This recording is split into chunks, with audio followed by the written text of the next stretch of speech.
ಯೆಶಾಯನ ಪ್ರವಾದನ ಗ್ರಂಥ ಅಧ್ಯಾಯ 54.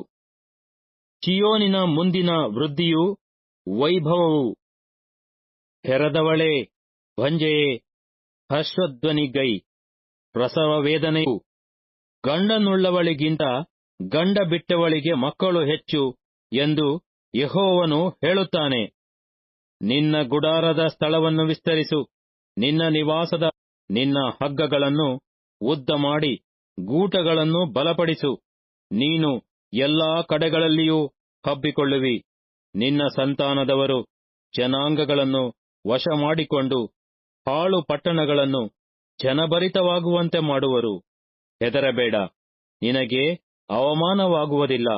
ನಾಚಿಕೆ ಪಡದಿರು, ನಿನಗೆ ಆಶಾಭಂಗವಾಗದು. ಯೌವನದಲ್ಲಿ ನಿನಗಾದ ಅವಮಾನವನ್ನು ಮರೆತು ಬಿಡುವಿ. ವೈಧವ್ಯದಲ್ಲಿ ನಿನಗೆ ಸಂಭವಿಸಿದ ನಿಂದೆಯು ಇನ್ನು ನಿನ್ನ ನೆನಪಿಗೆ ಬಾರದು. ನಿನ್ನ ಸೃಷ್ಟಿಕರ್ತನೇ ನಿನ್ನ ಪತಿ, ಆತನ ಹೆಸರು ಸೇನಾಧೀಶ್ವರನಾದ ಯೆಹೋವ. ಇಸ್ರಾಯೇಲಿನ ಸದಮಲ ಸ್ವಾಮಿಯು ನಿನ್ನ ನ್ಯಾಯಸ್ಥಾಪಕನಾಗಿದ್ದಾನೆ. ಸರ್ವಲೋಕದ ದೇವರೆಂಬ ನಾಮಧೇಯವನ್ನು ಹೊಂದಿರುವನು. ನೀನು ಬಿಡಲ್ಪಟ್ಟು ಮನನೊಂದ ಹೆಂಡತಿ. ಹೌದು, ತ್ಯಜಿಸಲ್ಪಟ್ಟವಳಾದ ನನ್ನ ಯೌವನ ಕಾಲದ ಪತ್ನಿ ಎಂದು ಯೆಹೋವನು ನಿನ್ನನ್ನು ಕನಿಕರಿಸಿ ಕರೆದಿದ್ದಾನೆ ಎಂಬುದು ನಿನ್ನ ದೇವರ ನುಡಿ. ಕ್ಷಣ ಮಾತ್ರ ನಿನ್ನನ್ನು ಬಿಟ್ಟಿದ್ದೆನು, ಮಹಾಕೃಪೆಯಿಂದ ಸೇರಿಸಿಕೊಳ್ಳುವೆನು. ತಟ್ಟನೆ ಉಬ್ಬಿ ಹರಿಯುವ ಕೋಪದಿಂದ ಒಂದು ಕ್ಷಣ ಮಾತ್ರ ನನ್ನ ಮುಖವನ್ನು ನಿನಗೆ ಮರೆಮಾಡಿಕೊಂಡಿದ್ದೆನು. ಶಾಶ್ವತ ಕೃಪೆಯಿಂದ ನಿನ್ನನ್ನು ಕರುಣಿಸುವೆನು ಎಂದು ನಿನ್ನ ವಿಮೋಚಕನಾದ ಯೆಹೋವನು ಅನ್ನುತ್ತಾನೆ.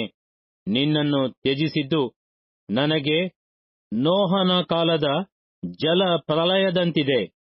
ಇಂಥ ಜಲ ಪ್ರಳಯವು ಭೂಮಿಯನ್ನು ತಿರುಗಿ ಆವರಿಸುವುದಿಲ್ಲವೆಂದು ನಾನು ಹೇಗೆ ಪ್ರಮಾಣ ಮಾಡಿದೆನೋ ಹಾಗೆಯೇ ನಾನು ನಿನ್ನ ಮೇಲೆ ಇನ್ನು ಕೋಪ ಮಾಡುವುದಿಲ್ಲ, ಗದರಿಸುವುದಿಲ್ಲ ಎಂದು ಈಗ ಪ್ರಮಾಣ ಮಾಡಿದ್ದೇನೆ.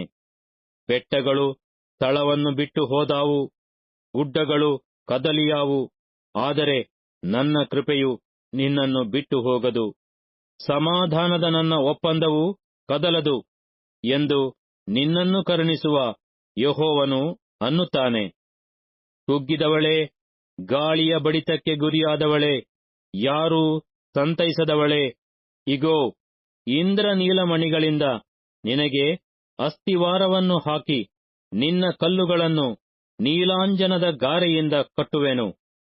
ನಿನ್ನ ಶಿಖರಗಳನ್ನು ಮಾಣಿಕ್ಯಗಳಿಂದ, ನಿನ್ನ ಬಾಗಿಲುಗಳನ್ನು ಪದ್ಮರಾಗಗಳಿಂದ, ನಿನ್ನ ಪೌಳಿಗೋಡೆಯನ್ನು ಮನೋಹರ ರತ್ನಗಳಿಂದ ನಿರ್ಮಿಸುವೆನು.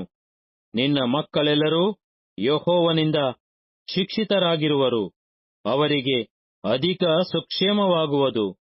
ಧರ್ಮವೇ ನಿನಗೆ ಆಧಾರ, ನೀನು ಹಿಂಸೆಗೆ ದೂರವಾಗಿರುವಿ. ನಿನಗೆ ಹೆದರಿಕೆ ಇರುವುದಿಲ್ಲ, ನಾಶನವು ದೂರವಾಗಿರುವುದು, ನಿನ್ನ ಹತ್ತಿರಕ್ಕೆ ಬಾರದು. ನೋಡು, ಯಾರಾದರೂ ನಿನ್ನ ಸಂಗಡ ವ್ಯಾಜ್ಯವಾಡಿದರೆ ಅದು ನನ್ನ ಅಪ್ಪಣೆಯಿಂದ ಅಲ್ಲ. ಯಾರು ನಿನ್ನ ಮೇಲೆ ವ್ಯಾಜ್ಯವಾಡುತ್ತಾರೋ ಅವರು ನಿನ್ನ ನಿಮಿತ್ತ ಕೆಡವಲ್ಪಡುವರು.